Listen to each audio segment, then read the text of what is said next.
राहुल गांधी जी ने खुद अपना परिचय दिया है और अब स्पष्ट हो गया कि जो शक्ति से लड़ता है वो कौन है। जो शक्ति से लड़ता है वो महिषासुर है। जो शक्ति से लड़ने की बात करे, जो देवी से लड़ने की बात करे, जो आप मोदी जी से तो लड़ नहीं पाए, बीजेपी से लड़ते लड़ते ये हमारे शक्ति से लड़ने लगे, हमारे देवी से लड़ने लगे, हमें माँ दुर्गा से लड़ने लगे, हमें माँ काली से लड़ने लगे।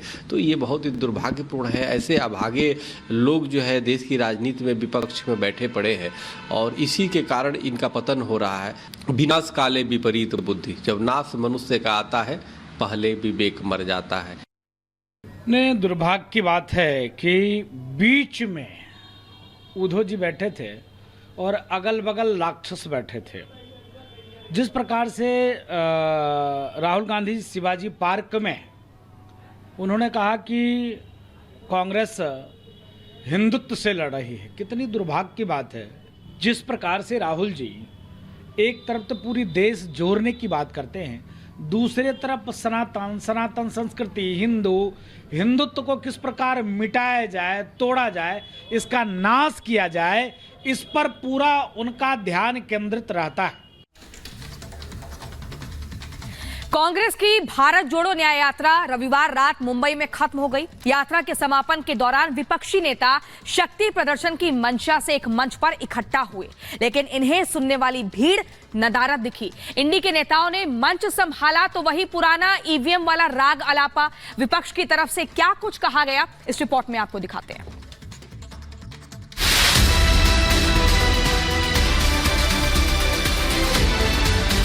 ईवीएम के बिना नरेंद्र मोदी चुनाव नहीं जीत सकता है।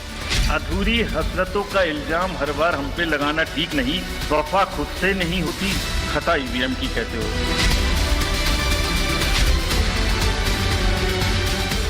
लोकसभा चुनाव के ऐलान के दूसरे दिन ही इंडी गठबंधन के नेताओं ने मुंबई में एकजुट होकर शक्ति प्रदर्शन किया।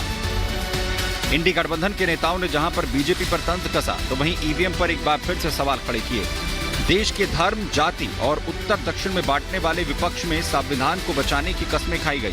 बंगाल और पंजाब जैसे राज्यों में सियासी समीकरण बिगाड़ने के बावजूद इस रैली के जरिए विपक्षी एकता के झूठे कसीदे पढ़े गए।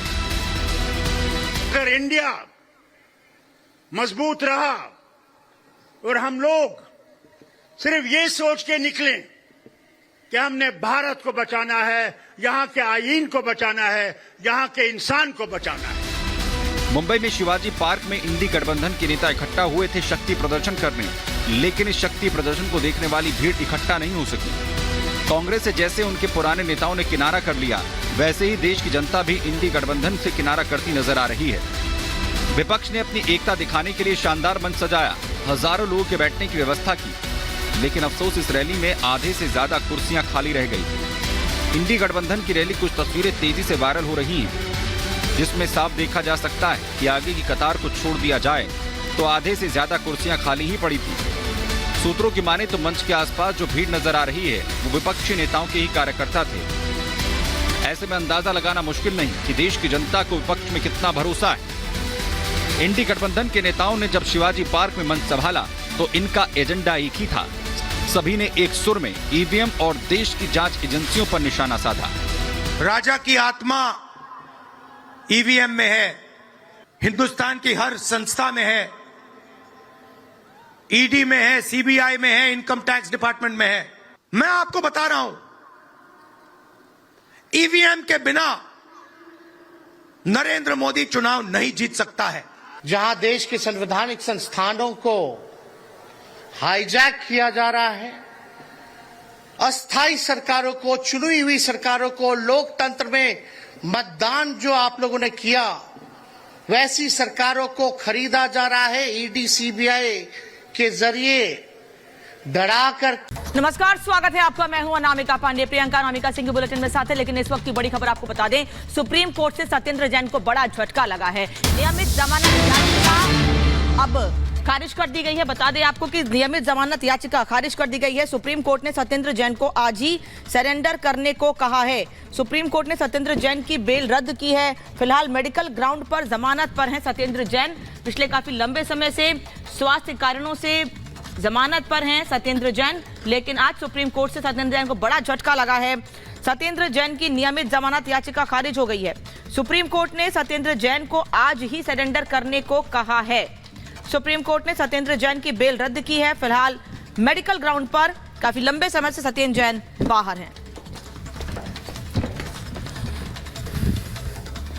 और इसी बीच अगली बड़ी खबर आपको बता दें, चुनावी बॉन्ड पर सुप्रीम कोर्ट में सुनवाई जारी। सीधे तौर पर कहा गया है एसबीआई को कि पूरी जानकारी जारी करे। बड़ी खबर आपको बता रहे हैं, एसबीआई को पूरी जानकारी देने को कहा था, सिर्फ कोर्ट के आदेश पर निर्भर ना रहे।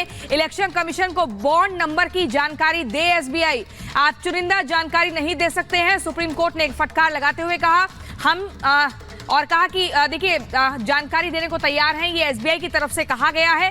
लेकिन ये बड़ी खबर आपको बता रहे हैं, एसबीआई पूरे आदेश का पालन करे। सुप्रीम कोर्ट ने कहा एसबीआई को पूरी जानकारी देनी ही होगी और सिर्फ कोर्ट के आदेश पर निर्भर ना रहे। तो एक यूनिक नंबर है, वो देना होगा और कोर्ट की सभी नियमों का पालन करना होगा, पूरा आदेश मानना होगा। और सीधे चलते हैं गायत्री के पास, ग्राउंड जीरो से जुड़ेंगे हमारे साथ गायत्री। चुनावी बॉन्ड को लेकर के सुप्रीम कोर्ट का रवैया पहले दिन से काफी सख्त दिखाई दे रहा है, लेकिन आज जो सुनवाई चल रही है उसमें हम आगे क्या मानकर चले, आगे क्या कुछ होने वाला है?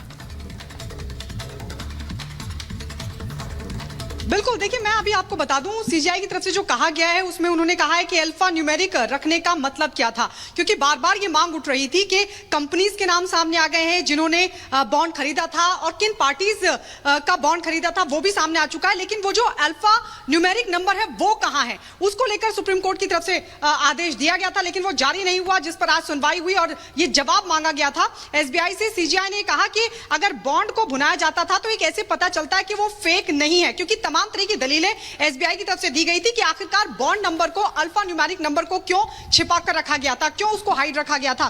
तो ये तमाम सवाल थे जिसको लेकर जो कोर्ट की तरफ से ये कहा गया है कि अब हम कहेंगे कि एसबीआई बॉन्ड नंबर जारी करेंगे, आपको सारी जानकारी साझा करनी होगी, कुछ भी अपने पास आप नहीं रख सकते, क्योंकि ये दलील दी गई थी एसबीआई की तरफ से कौन कंपनी किसको चंदा दे रही है बॉन्ड के रूप में, इसको इसलिए रखा जाए कि कहीं कोई कॉन्फ्लिक्ट ना हो, ये दलील दी गई थी। लेकिन सुप्रीम कोर्ट ने साफ तौर पर कहा है कि ये तमाम जो जानकारी है वो शेयर करनी होगी। और साथ ही ये भी कहा गया, एसबीआई ने दलील दी कि याचिकाकर्ता पब्लिक में इंटरव्यू दे रहे हैं कि हमने एसबीआई को काम पर लगा दिया है।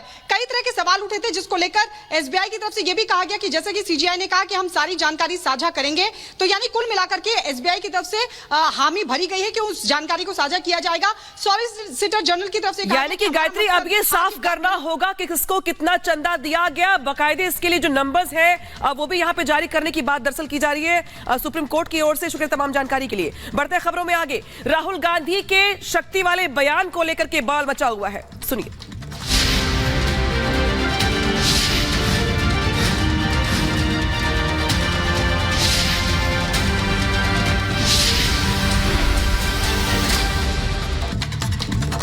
तो लोकसभा चुनाव का ऐलान होने के साथ ही बयानबाजी का दौर भी आगे बढ़ चला है, लिहाजा राहुल गांधी के शक्ति वाले बयान पर बीजेपी की ओर से पलटवार किया गया है और कहा गया कि कांग्रेस हिंदुत्व से ही लड़ रही है। ये बीजेपी की ओर से बड़ा हमला बोला गया है और बोला गया कि कांग्रेस हिंदुत्व से लड़ रही है, उद्धव के सामने हिंदुत्व पर हमला किया गया, हिंदू विरोधी है इंडी गठबंधन, ये भी बीजेपी की ओर से बड़ा हमला किया गया। और मजे की बात यह है कि भारत जोड़ो यात्रा के शुरुआती दौर में जब पादरी जॉर्ज पोनिया ने राहुल की मौजूदगी में मां शक्ति पर हमला बोला था, तब ये दुर्गा मां के प्रति उनकी नफरत को भी दर्शाता है। लिहाजा बीजेपी की ओर से पलटवार किया जा रहा है और कहा जा रहा है कि दरअसल इंडी गठबंधन हिंदू विरोधी है। क्या कहा जा रहा है बीजेपी की ओर से?